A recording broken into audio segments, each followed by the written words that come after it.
कैसे हैं बच्चों। मैं आपका विज्ञान अध्यापक बलजीत सिंह। कल हमने वनोन्मूलन और उसके दुष्प्रभावों के बारे में पढ़ा था।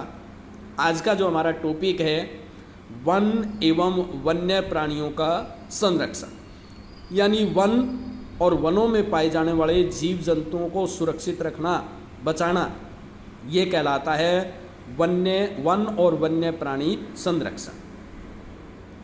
अब पहेली और जो बूझो है प्रोफेसर अहमद के साथ ये चर्चा करते हैं कि वन और वन्य प्राणियों को किस प्रकार से बचाया जा सकता है।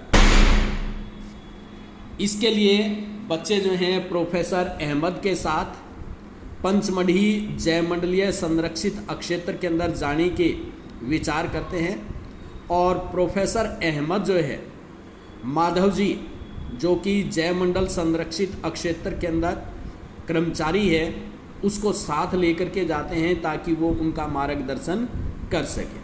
अब ये जैवमंडल क्या है?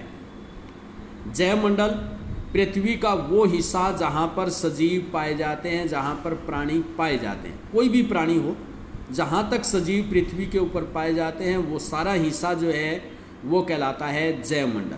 चाहे वो पृथ्वी के ऊपर का भाग है, चाहे वो पानी के अंदर पाए जाने वाला हिस्सा है, चाहे वो आकाश का हिस्सा है, जहाँ पर भी जीवन पाया जाता है वो जैवमंडल के अंदर शामिल होता है।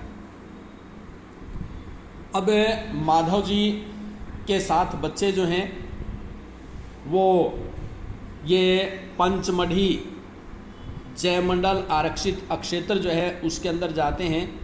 अब ये जैवमंडल आरक्षित अक्षेत्र जो हैं वो क्या होते हैं और इनके छोटे भाग, जिस तरह से वन्य जंतु अभ्यारण्य है, राष्ट्रीय उद्यान है, फिर जैवमंडल संरक्षित अक्षेत्र हैं, वो होते क्या हैं। आपके इससे पहले वनस्पति जात और प्राणी जात, किसी स्थान पे जो पेड़ पौधे पाए जाते हैं वो वनस्पति जात कहलाती हैं और जो जीव जंतु पाए जाते हैं वो कहलाते हैं प्राणी जात। अब अभ्यारण्य जो है वो क्या होता है?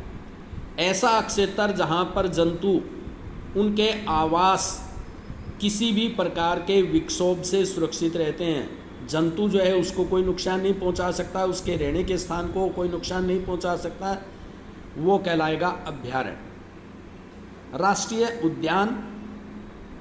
राष्ट्रीय उद्यान जो है वन्य जंतुओं के लिए आरक्षित अक्षेत्र, जहाँ पर जंतु जो हैं स्वतंत्रता पूर्वक आवास और प्राकृतिक संसाधन, जो जीव जंतु अपना भोजन जो है जहाँ से प्राप्त कर सकें, जनन की क्रिया कर सकें, स्वतंत्र रूप से विचरण कर सकें, ये कहलाता है राष्ट्रीय उद्यान। अभ्यारण्य की बजाय राष्ट्रीय उद्यान एक बड़ा क्षेत्र है और इनसे भी बड़ा क्षेत्र है जैवमंडल आरक्षित अक्षेत्र।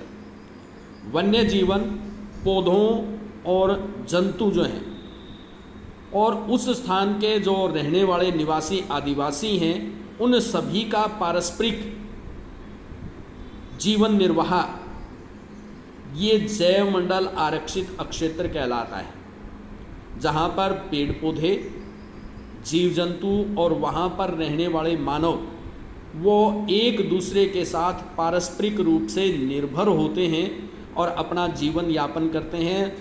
कोई किसी को हानि नहीं पहुंचाता है। ये जैवमंडल आरक्षित अक्षेत्र ये सबसे बड़ा भाग होता है जंतुओं के संरक्षण का। कल हम जैवमंडल आरक्षण के बारे में पढ़ेंगे। आज इतना ही। आप सभी ने इस 7.3 वन एवं वन्य प्राणियों का संरक्षण, इसको अच्छी तरह से ध्यान लगा करके पढ़ना है। इसके प्रश्न आपको बाद में दिए जाएंगे। धन्यवाद बच्चों।